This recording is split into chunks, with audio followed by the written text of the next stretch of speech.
today we're going to a place mentioned by one of the subscribers, and they're famous for their chicken inasal and their cheap prices. So if you're ready, let's go!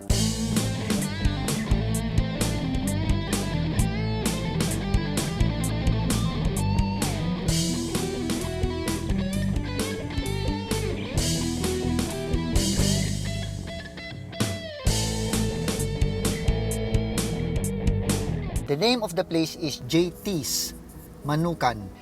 This place is famous for their chicken inasal.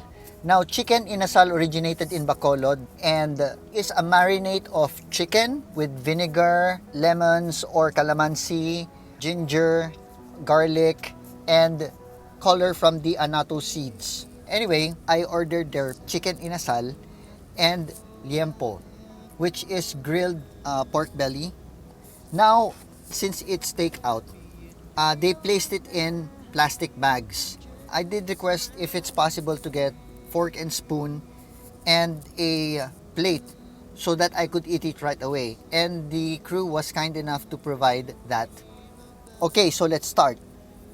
Now, as I poke my fork into the chicken inasal, I do notice it is a bit tough, but that is expected since it is from a grill.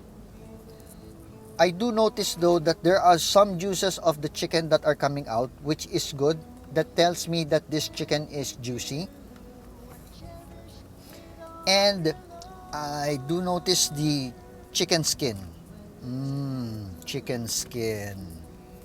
I also notice as the chicken comes closer to my nose, I can smell the sour, I can smell the lemongrass, and it smells exactly like chicken inasal.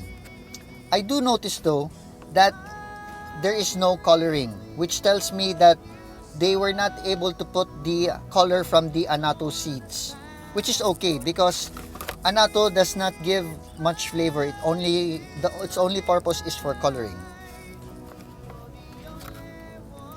So now, let's start with the chicken.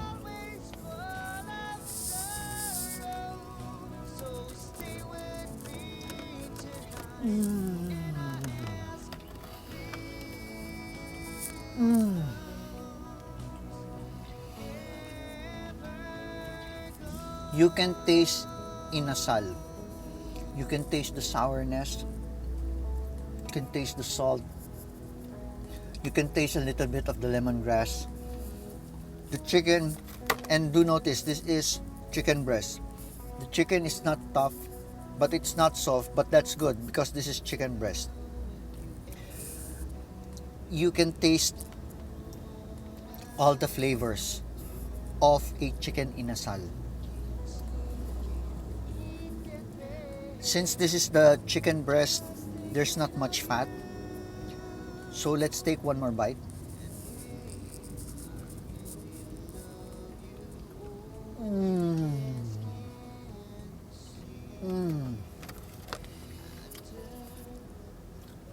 Now tell me you don't miss chicken inasal.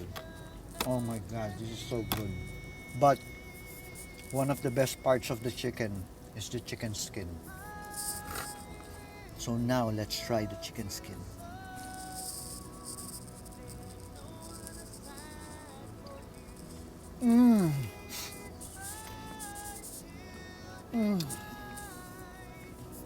I feel like I'm in chicken skin heaven right now. This is exactly how chicken inasal is supposed to taste like. So now let's try the pork liempo. Now, liempo is grilled pork belly. And this order is 180 pesos. Now, for me, this is not much. As I poke my fork into the liempo, it is a bit tough. Now, as the meat comes closer to your nose, I do smell a little of sweetness, but it is a smell exactly how grilled liempo should smell. and it smells good. Now, let's taste it.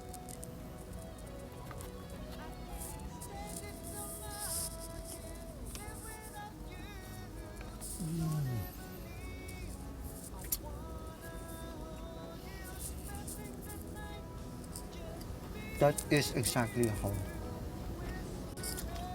how pork barbecue should taste. I taste a little bit of sweet. It has a little bit of lemongrass, which is surprising. You can taste the salt. Don't taste any sour, and I taste small hints of pepper. You can taste that the meat is not that tough, but it's not soft, which means it was grilled properly. Now let's try with some fat.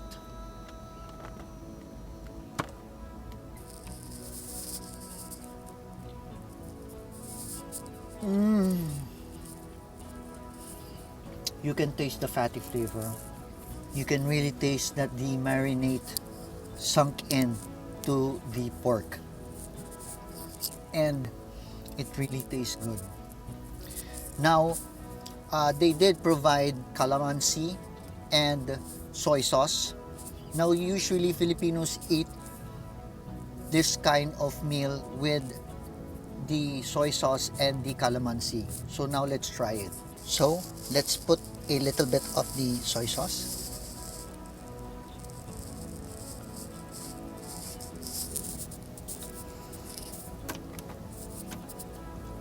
And let's put a little bit of the calamansi. Of course, not too much, just to taste. And let's see how this will go.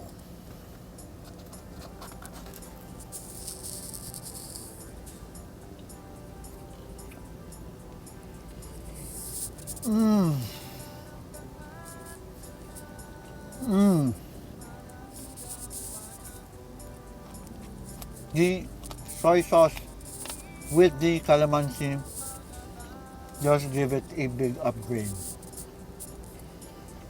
I would suggest to make sure to have the mixture of the soy sauce and the calamansi ready before you eat this pork belly. It is so good. The sauce balances everything out. For me, the Liempo is good on its own, but the soy sauce plus the calamansi does give it an upgrade.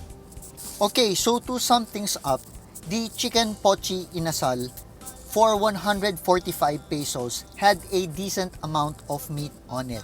And you can taste the sourness with a little bit of salt. The sourness is from the calamansi and from the vinegar. And you can also taste a little bit of the lemongrass. So the chicken does have that inasal flavor without the coloration from the annatto seeds. And for the grilled liempo, for 180 pesos, I was surprised that the flavors of the marinade really sunk into the meat, which tells me that it was marinated for a long time. And I was also surprised that there was a little bit hints of lemongrass. Now, if you add the soy sauce with the calamansi, it definitely gives an upgrade to the flavor. So I would recommend doing that. Okay, so if there's anything I missed out on, or if there's any place that you'd want me to visit, please feel free to comment below. I'll make sure to check them out. And I will see you in the next video. To watch more videos in Facebook, like, share, and follow. And in YouTube, like, subscribe, and hit the notification button so you will be updated each time we have new videos. Also, don't forget to comment below. See you in the next video.